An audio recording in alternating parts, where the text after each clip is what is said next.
दौरा निश्चित हुआ था 6 अक्टूबर 2021 को, लेकिन उससे पहले ही प्रदेश में 4 स्थानों पे उपचुनाव होने थे। भारत निर्वाचन आयोग ने जो है वो चुनाव आचार संहिता जारी कर दी, जिसकी वजह से हमारा जो कार्यक्रम था वो स्थगित हो गया। चुनाव के बीच में मेरे विधानसभा चुनाव क्षेत्र के मेरे कार्यकर्ता भाई बहनों ने बछवाड़ से लेकर के संधोर तक बहुत सराहनीय कार्य किया है आपने। मैं आपको नम्र करता हूं, आपको ढेर सारी बधाई देता हूं कि आपके सराहनीय कार्य किया।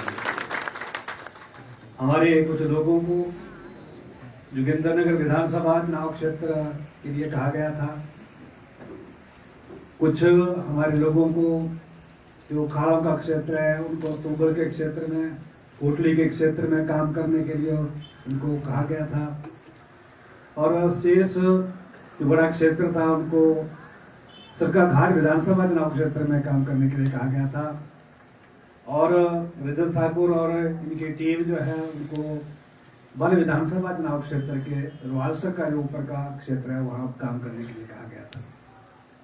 मुझे खुशी से बात की है कि मंडी संसदीय क्षेत्र के इस उपचुनाव में अगर भारतीय जनता पार्टी को दूसरे स्थान पर सबसे ज्यादा बढ़त मिली है तो जोगिंदरनगर से मिली है। मैं आप सबको जोगिंदरनगर में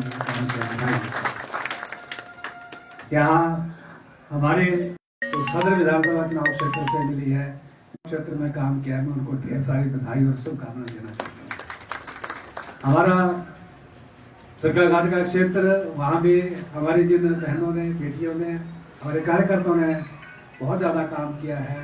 उन्होंने भी वहाँ पर लगभग 2000 वोटों की बढ़ती है। मैं उनको भी ढेर सारी शुभकामनाएं और बधाई देना चाहता हूँ। हमारे पर विधानसभा चुनाव क्षेत्र, इस चुनाव क्षेत्र को हम चुनाव से पूर्व ऐसा सोच रहे थे कि यहाँ से शायद हमारे को लीड ना मिले, लेकिन जो टीम हमारी धर्मपुर से गई थी उनके अथक प्रयासों से वहाँ भी हम लगभग 1000 वोटों से जो है भारतीय जनता पार्टी आगे है। मैं उसके लिए भी आपको बहुत ढेर सारी शुभकामनाएं और आपका धन्यवाद करना चाहता हूँ। मित्रों, हम एक राजनीतिक दल के कार्यकर्ता हैं, राजनीतिक पार्टी, और वो पार्टी जो पार्टी पूरे विश्व की सबसे बड़ी पार्टी है, और उस पार्टी का नेतृत्व हमारे देश के यशस्वी प्रधानमंत्री आदरणीय नरेंद्र भाई मोदी जी कर रहे हैं। आज पूरे विश्व के अंदर जो है मोदी जी और भारतीय जनता पार्टी और भारतवर्ष का डंका बज रहा है। जहां जहां भी हमारे देश के प्रधानमंत्री जी जाते हैं वहां वहां मोदी जी के इंतजार में जो है बड़े बड़े देश के राष्ट्राध्यक्ष जो है वो इंतजार में रहते हैं। मोदी जी आएंगे, उनके साथ चलेंगे, उनके साथ फोटो खिंचवाएंगे, और फिर मोदी जी का संदेश इस संसार के लिए, विश्व के लिए क्या होगा, उस संदेश का इंतजार जो है, चाहे वो वर्चुअली चाहे वो फिजिकली माध्यम से जो है वो लगातार सुनते रहते हैं कि मोदी जी क्या नई दिशा जो है संसार के लिए देंगे। एक ऐसा समय आया है जब भारत माता का हमारा एक बेटा, हमारा भाई, हमारी पार्टी का सबसे बड़ा नेता तो आज इस भारत माता की सेवा में लगा हुआ है, लगातार इस देश की भारत माता का नाम जो है पूरे संसार के अंदर जो है रोशन कर रहा है। वहीं दूसरी तरफ एक ऐसा सेवक, एक ऐसा हमारा नौजवान साथी जो हिमाचल प्रदेश गरीब परिवार से जो निकला, जिसने गरीबी को बहुत नजदीक से देखा है, जिसने सोचा नहीं था कि मैं इन ऊंचाइयों तक मुझे ऐसा मौका मिलेगा अपने जीवन के अंदर कि मैं पूरे प्रदेश की जनता की सेवा के काम में आऊंगा। आज ये सौभाग्य मंडी जिला की इस देवभूमि, इस धरती को प्राप्त हुआ है कि हमारा एक भाई जो मुख्यमंत्री के रूप में ठाकुर जयराम जी हैं, वो पूरे प्रदेश की जनता की सेवा में लगे हैं। मैं उनको ढेर सारी शुभकामनाएं देता हूँ। वो लगातार जिस प्रकार से काम कर रहे हैं उसी प्रकार से आगे काम करते हुए आगे बढ़े। आज की बैठक विशेष करके 2 बातों को लेकर के है। एक तो माननीय मुख्यमंत्री जी का हम आभार प्रकट करें। 29 तारीख का जो दिन है वो आभार रैली के रूप में होगा। मुख्यमंत्री जी ने इस 4 वर्षों के अंदर जितनी विकास की योजनाओं के लिए धर्मपुर विधानसभा चुनाव क्षेत्र, इस पावन पवित्र धरती को जो है वो करोड़ों करोड़ों रुपए की सौगातें दी हुई है। हम उनका धन्यवाद करें, हम उनका आभार प्रकट करें कि धर्मपुर की जनता, मैंने कई बार कहा है कि धर्मपुर की जनता, हम दिल में कुछ नहीं रखते हैं, हम आभार प्रकट करते हैं, जो हमारे लिए अच्छा करते हैं हम उनका आभार प्रकट करते हैं, लेकिन जो हमारे लिए ठीक नहीं करते हैं हम उनको क्या कह सकते हैं। लेकिन मजबूर है कि हमारे दिल में एक बात बनी रहती है कि स्थानीय नेता ने, स्थानीय सरकार ने हमारे लिए कुछ नहीं किया है। हमारे जो दिल में होता है वो हमारी जीवा पे होता है। इस करके अब वक्त आ चुका है, हमें ऐसा सोचना नहीं चाहिए। हम राजनीतिक लोग हैं, जीत हार चली रहती है। ये जीत हार कोई बड़ी जीत कांग्रेस पार्टी की नहीं है। 7,000 वोटों से जीतना कोई बड़ी जीत थोड़ी है। अगर कहीं 1 लाख से जीते, 2 लाख से जीतते, फिर हम मानते हैं कि बहुत बड़ी जीत हुई है। 7,000, और उसमें भी 7,000 में भी हो सकता है हमारे कार्यकर्ताओं में थोड़ी सी कमी रही हो।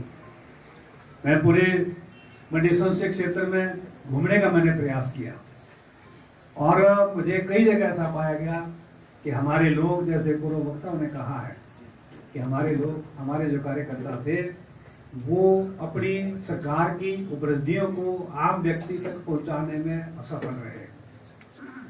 हमारे लोग जिस प्रकार से उनको चुनाव में काम करना चाहिए था, वो उस प्रकार से काम नहीं कर पाए। हमारी मातृशक्ति, क्योंकि एक ऐसा समय था, उस वक्त धान की कटाई का काम था, दूसरी तरफ घास की कटाई का काम था, तीसरी तरफ कई जगह गंदम की बिजाई का काम था। वो एक तरफ से छूटते थे तो दूसरी तरफ चले जाते थे, दूसरी तरफ से छूटते थे तो तीसरी तरफ चले जाते थे। हमारे मतदाता जो है वो और हमारा जो कार्यकर्ता है, वो मैंने ऐसा महसूस किया है कि वो ओवर कॉन्फिडेंस में रहा कि हम 4,05,000 से जीते हैं। अगर 1 लाख जाएगा तो 3,05,000 से जीतेंगे, 2 लाख जाएगा तो 2,05,000 से जीतेंगे, 3 लाख जाएगा तो 1,05,000 से जीतेंगे। हम उस, और हमारे जो कार्यकर्ता उस क्षेत्रों के थे, वो इस ओवर कॉन्फिडेंस में रहे कि हम जीते जताए।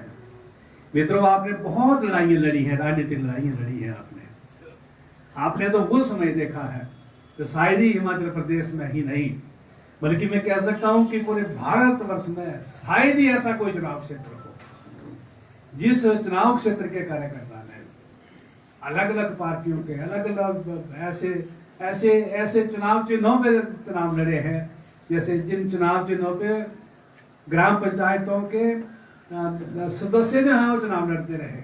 कार, हमारा चौथा चुनाव चिन्ह जो था वो कार था। अब जिसने कार पे, आपने जब कार पे जो चुनाव लड़ा है तो उससे लगता है कि धर्मपुर का जो कार्यकर्ता है वो कितना सशक्त कार्यकर्ता है, कितना मजबूत कार्यकर्ता है, अपने नेता के प्रति, अपने नेता के प्रति कितना वफादार है। इसलिए मैं तो नमन करता हूं अपने धर्मपुर विधानसभा चुनाव क्षेत्र की जनता को, नमन करता हूं धर्मपुर विधानसभा चुनाव क्षेत्र के अपने कार्यकर्ताओं को कि आपने अनेकों कठिन लड़ाइयां लड़ी है और उन कठिन लड़ाइयों में भी आप सफल रहे हैं। मुख्यमंत्री जी की तरफ से, हमारी सरकार की तरफ से आदरणीय मोदी जी का पूरा आशीर्वाद हिमाचल प्रदेश के ऊपर है। मैं उन्हें योजनाओं का जिक्र नहीं करना चाहता, अगर मैं उन्हें योजनाओं का जिक्र करने लगूंगा तो बहुत लंबा समय लगेगा।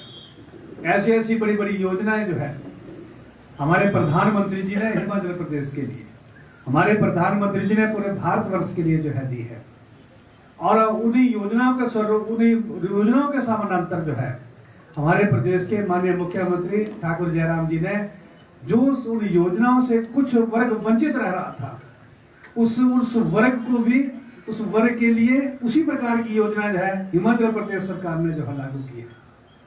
उन योजनाओं का लाभ कोई सैकड़ों लोगों को नहीं मिला है, हजारों लोगों को नहीं मिला है, हजारों परिवारों को नहीं मिला है, बल्कि इस प्रदेश के अंदर लाखों परिवारों को उन योजनाओं का फायदा मिला है जो हमारे देश और हमारे प्रदेश के मुख्यमंत्री और प्रधानमंत्री जिन्होंने योजना शुरू की है। लेकिन हम उसमें थोड़ा सा, जो मैंने चुनाव में देखा, हम उसमें वहां का जो कार्यकर्ता था वो पिछड़ गया। मैं सरकाघाट विधानसभा चुनाव क्षेत्र की बात करना चाहूँ। वहां पर हमारे कार्यकर्ता जो थे, हमारे 13 से मैं कह सकता हूँ कि बधेड़ से लेकर के और बछवाड़ तक का जो हमारा कार्यकर्ता है, जितने बार हमारे एरिया था, हमारे लौंगड़ी से लेकर के और पबलोक तक का जो कार्यकर्ता था, वो सब उस तरफ लगा हुआ था। लेकिन वहां के जो कार्यकर्ता थे, उस क्षेत्र के जो स्थानीय कार्यकर्ता थे, वो नदारद पाए गए। बार बार हम उनको कहते रहे, बार बार उनको कहते रहे कि कर्नल साहब आपके कार्यकर्ता कहाँ है, मंडलाध्यक्ष जी आपके कार्यकर्ता कहाँ है। वहाँ के जो स्थानीय कार्यकर्ता थे उनको हम कहते रहे कि आपके कार्यकर्ता कहाँ हैं। तो वो नदारद से पाए गए। जहां हम सोच रहे थे कि सरकाघाट विधानसभा चुनाव क्षेत्र जो भारतीय जनता पार्टी के प्रत्याशी था, उसका मूल निवास स्थान जो है वो पोंटा के पार्ली तरफ बटाल में था। हम सोच रहे थे कि मूल निवासी होने का नाते उसका फायदा मिलेगा। हम सोच रहे थे कि सरकाघाट विधानसभा चुनाव क्षेत्र में सबसे ज्यादा अगर फौजी है तो हमारे सरकाघाट में है। हमारे धर्मपुर के जो फौजी हैं, हमारे यहाँ के जो हमारे भाई फौजी भाई हैं, वो लगातार वहां पर प्रयास करते रहे। लेकिन वहां के जो हमारे फौजी भाई हैं, मुझे वो लगा कि वो भी जितना उनको काम करना चाहिए था उतना काम नहीं कर पाए हैं।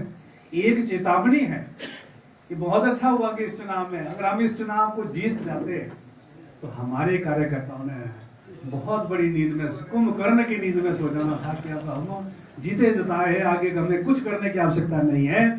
एक चेतावनी है और इस चेतावनी को हमने चेतावनी के रूप में लेना है। भले ही हमारा विधानसभा चुनाव क्षेत्र का मतदाता इन उपचुनावों में शामिल नहीं था, लेकिन हमारा कार्यकर्ता तो इस उपचुनावों में शामिल था। तो हमें यहाँ पर जो है वो